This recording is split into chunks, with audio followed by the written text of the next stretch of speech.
Welcome to CRB9 news. Kakinada జిల్లా ప్రత్తిపాడు నియోజకవర్గం బొమ్మంగి శ్రీ భారతి విద్యా నికేతన్లో 9వ అక్షరాభ్యాస మహోత్సవ వేడుకలు ఘనంగా జరిగాయి. ఈ మహోత్సవమునకు ముఖ్య అతిథులుగా రమణ మహర్షి పాల్గొన్నారు. 21 గ్రామాల నుండి ప్రజలు ఈ మహోత్సవంలో పాల్గొన్నారు. బ్రాహ్మణ వేదపండితుల మంత్రోపదేశముతో విద్యార్థులకు విద్యాభ్యాసం చేయడం జరిగింది. హైందవ ముస్లిం క్రైస్తవ పద్ధతుల్లో అక్షర స్వీకార మహోత్సవం జరిగిందని సుమారుగా 550 మంది విద్యార్థులు ఈ కార్యక్రమంలో అక్షరాభ్యాస శ్రీకారం చేశారన్నారు. ఈ మహోత్సవంలో శ్రీ భారతి విద్యా సంస్థల అధినేత సుంకర వీరబాబు, కరస్పాండెంట్ సుంకర గంగాధర రామారావు, ప్రిన్సిపాల్ రామిశెట్టి బుల్లి రామన్న, ఏవోలు, ఉపాధ్యాయ బృందం పాల్గొన్నారు.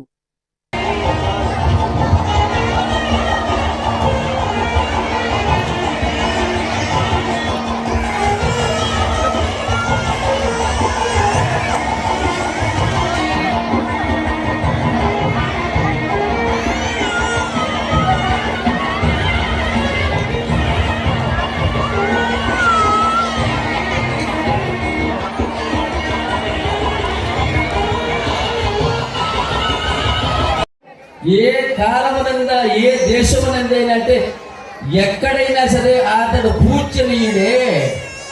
గమనించండి దయచేసి, నేను ఒక మాట చెప్తున్నాను. మిమ్మల్ని అందరినీ కూడా అల్లరి చెయ్యకండి అని చెప్పి నేను అనొచ్చు. ఆ మాట నేను అనను. అంటే అన్ని మాటలు ఒకే విధంగా అనిపించినప్పటికీ మాటలు గమనించండి దయచేసి, నేను ఒక మాట చెప్తున్నాను. మిమ్మల్ని అందరినీ కూడా అల్లరి చెయ్యకండి అని చెప్పి నేను అనొచ్చు. ఆ మాట నేను అనను. అంటే అన్ని మాటలు ఒకే విధంగా అనిపించినప్పటికీ మాటలో తేడా ఉంటుంది. గమనించండి దయచేసి. మిమ్మల్ని అల్లరి చెయ్యకండి అనను, నిశ్శబ్దంగా ఉండమని కోరుతున్నాను. ఏమిటి తేడా? ప్రియమైన ఆత్మకులారా గమనించారా? మిమ్మల్ని అల్లరి చెయ్యకండమ్మా అని నేను అనను, నిశ్శబ్దంగా ఉండమని కోరుతున్నాను. ఏమిటి తేడా ఈ మాటకి? అర్థమయ్యే ఉన్నట్టుంది. అందుకని అందరూ నిశ్శబ్దంగా ఉన్నారు. అంటే అల్లరి చెయ్యొద్దు అన్నప్పుడు మిమ్మల్ని తప్పు పట్టినట్టు అయ్యింది. నిశ్శబ్దంగా ఉండండి అంటే మిమ్మల్ని వేడుకున్నట్లయింది. ఆ రెండింటికి ఒకే అర్థమైనప్పటికీ కూడా అటువంటి వ్యత్యాసం ఉంది. అందుచేత దయచేసి చాలా విలువైనటువంటి సమయం. బ్రహ్మగారులు కూడా వేచి ఉన్నారు. అంత పిల్లలు అంత ఓపికగా కూడా ఉండలేరు. మీరు గుర్తుపెట్టుకునేటువంటి మాట ఒక మాట చెప్పి నేను ముగించేస్తాను. ప్రియమైన ఆత్మబంధువులారా, మరి ఇటువంటి పరమగ్రహమునందు పవిత్రమైనటువంటి శ్రీ భారతీయ విద్యా కేంద్రమునందు ఇక్కడ ఎవరైతే ఈ విద్యను అభ్యసించడానికి వచ్చి కూర్చున్నటువంటి వారు ఎవరైతే ఉన్నారో వారి అందరి యందు కూడా అఖండమైనటువంటి, అద్వితీయమైనటువంటి, అనంతమైనటువంటి శక్తి సామర్థ్యాలు, ఆ శక్తి విద్య వారి యందు నిక్షిప్తంగా ఉన్నాయి. చిన్న మర్రి విత్తనమునందు అనేకమైనటువంటి వేళ్ళు, కొమ్మలు, ఆకులు, కాయలు, పిందులు అన్నీ ఎలాగైతే ఉండి అది మహావృక్షంగా విరాజిల్లుతుంది.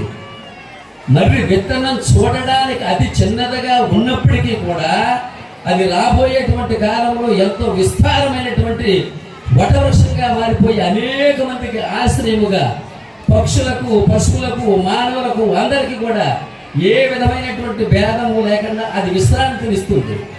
అందుచేత అటువంటి నిక్షిప్తముగా ఈ విద్యార్థుల అందరి యందు కూడా అటువంటి శక్తి నిగూఢంగా ఉంది. గమనించండి దయచేసి. ఈవేళ ఇక్కడ ఈ భారతీయ విద్యా నికేతనంలో విద్యని ప్రోత్సహిస్తున్నటువంటి, విద్యని ఇస్తున్నటువంటి ఆ ఉపాధ్యాయులు ఎవరైతే కలరో వారందరూ ఒకప్పుడు వారు విద్యార్థులే. ఉపాధ్యాయులుగా ఉన్నటువంటి వారందరూ కూడా ఎవరో ఒకప్పుడు విద్యార్థులే. మరి ఇప్పుడు విద్యార్థులుగా ఉన్నటువంటి వారు రాబోయే కాలంలో ఏమవుతారు? ఉపాధ్యాయులుగా అవుతారు. ఉపాధ్యాయులుగా అయ్యి యావత్ ప్రపంచానికి కూడా ఒక ఆదర్శంగా, తర్వాత విచిత్రంగా ఈ విద్యా కేంద్రానికి భారతీ విద్యా నికేతన్ అనేటువంటి నామం అద్భుతం, మహాద్భుతం, పరమాద్భుతం. ఎందుకంటే బా అంటే ప్రకాశవంతమైనటువంటిది, అంటే చీకటి లేనిది, అజ్ఞానం లేనిది, అశాంతి లేనిది, ఏ సమస్యలు లేనటువంటిది. ఇప్పుడు కరెంటు పోయింది, ఇంట్లో ఉన్నాం, వస్తువులు ఎక్కడెక్కడ ఏమున్నాయో ఏమి మనకు కనిపించదు కదా.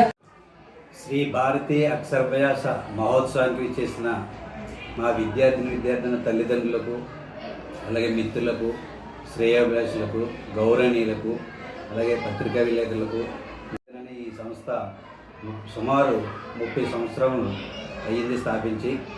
ఇది పేద విద్యార్థులకి సేవ చేయాలనే దృక్పథంతో ఈ విద్యా సంస్థ ఏర్పాటు చేయడం జరిగింది. నాన్నగారి పేరు మీదుగా ట్రస్ట్ ఓపెన్ చేయాలనే దృక్పథంతో ఉండి, ఏది ఏమైనా ఇక్కడ మారుమూల ప్రాంతమైనటువంటి ఒమ్మంగి గ్రామంలో 10వ తరగతి వరకు చదివినటువంటి ఆడపిల్లలకి పెళ్లి చేయడం జరుగుతుంది. అంటే పెళ్లి తొందరగా చేసేయడం జరుగుతుంది. పెళ్లి తొందరగా చేయడం ఏంటని చెప్పేసి ఒక సంకల్పంతో ఏది ఏమైనా ఆడపిల్లల్ని డిగ్రీ లేదా బీటెక్ వరకు చేయించాలనే సదుద్దేశంతో అతి తక్కువ ఫీజులతో సామాన్యమైన కుటుంబాల నుంచి సామాన్యమైన విద్యార్థుల్ని అతి తెలివైన విద్యార్థులుగా తీర్చిదిద్ది శ్రీ భారతీయ విద్యానికేతన సంస్థ తరఫున అనేక సార్లు అనేక జాబ్స్ పంపించడం జరిగింది. ఆ జాబ్లో భాగంగా టీచర్సు అంటే ఉపాధ్యాయులు, అలాగే ఇంజనీర్సు, అలాగే డాక్టర్సు, అలాగే సబ్ ఇన్స్పెక్టర్ ఆఫ్ పోలీసు, ఈ జాబ్లో వీళ్ళందరూ కూడా మరి రావడం జరిగింది. రీసెంట్గా కూడా నేను చాలా ఆఫీసులో మరి ఈరోజు ఏ ఆఫీస్కి వెళ్ళినా సరే లేచి నిలబడి నమస్కారం పెట్టి సార్ మీరు వచ్చారా అనే ఫీలింగ్ నాకు కల్పించడం జరుగుతుంది. అదే 10 కోట్ల రూపాయల ఆస్తిగా నేను భావించుకోవడం జరుగుతుంది. దానికోసమే ఆ సబ్జెక్ట్ కోసమే నేను ఎదురు చూస్తూ ఈ విద్యా సంస్థను నేను ఏర్పాటు చేసుకోవడం జరిగింది. ఆ సమయం ఆ రిజల్ట్ కూడా ఇప్పుడు రావడం జరిగింది. ఎంతోమంది విద్యార్థులు ఎన్నో రకాలైనటువంటి ఉపాధ్యాయ పోస్టుల్లోని, అలాగే ఇంజనీరింగ్ పోస్టుల్లోని, అలాగే డాక్టర్సు, అనేక వివిధ శాఖల్లో ఉన్నటువంటి అన్ని పోస్టుల్లోనే కూడా మా విద్యార్థులు రాష్ట్ర నలుమూలలో కూడా ఉండడం జరిగిందండి. రీసెంట్గా తీసినటువంటి సచివాలయాల్లో కూడా ప్రతి సచివాలయంలోని మా శ్రీ భారతీ విద్యార్థి కంపల్సరీ ఒక విద్యార్థి ఉండడం కూడా జరిగిందండి. కొన్ని సచివాలయాల్లో అయితే కనుక అనేక మంది విద్యార్థులు ఉన్నారు. వాళ్ళందరినీ చూసి చాలా హ్యాపీ ఫీల్గా ఉందండి. అలాగే ఈ అక్షరాభ్యాస కార్యక్రమం సుమారుగా 9 సంవత్సరాలు చేయించడం జరుగుతుందండి. ఈ కార్యక్రమానికి ఈ విద్యా సంవత్సరం హిందూ మతం నుంచి 450 మంది అక్షరాభ్యాసాలు రావడం జరిగింది. అలాగే క్రిస్టియన్ నుంచి 50 మంది అక్షరాభ్యాస కార్యక్రమాలకి ప్రేయర్ చేయించుకోవడం జరిగింది. అలాగే ముస్లిం విద్యార్థులు 50 మంది సుమారుగా నమోదు చేయించుకోవడం జరిగింది. దీనికి హిందూ మతం నుంచి వేద పండితులు, ముస్లిం నుంచి పాస్టర్స్ని, అలాగే ముస్లిం నుంచి గురువు గారిని, అలాగే క్రిస్టియన్ నుంచి పాస్టర్స్ని కూడా నియమించుకుని వాళ్ళందరికీ కూడా ఏ ఒక్క రూపాయి కూడా ఆశించకుండా ఉచితంగా మేము అక్షరాభ్యాసం చేయించడం జరిగిందండి. దయచేసి మరి ఈ కార్యక్రమానికి విచ్చేసినటువంటి అతిరథ మహారాజులందరికీ కూడా మరొకసారి నా హృదయపూర్వక నమస్కారం తెలియజేసుకుంటున్నాను.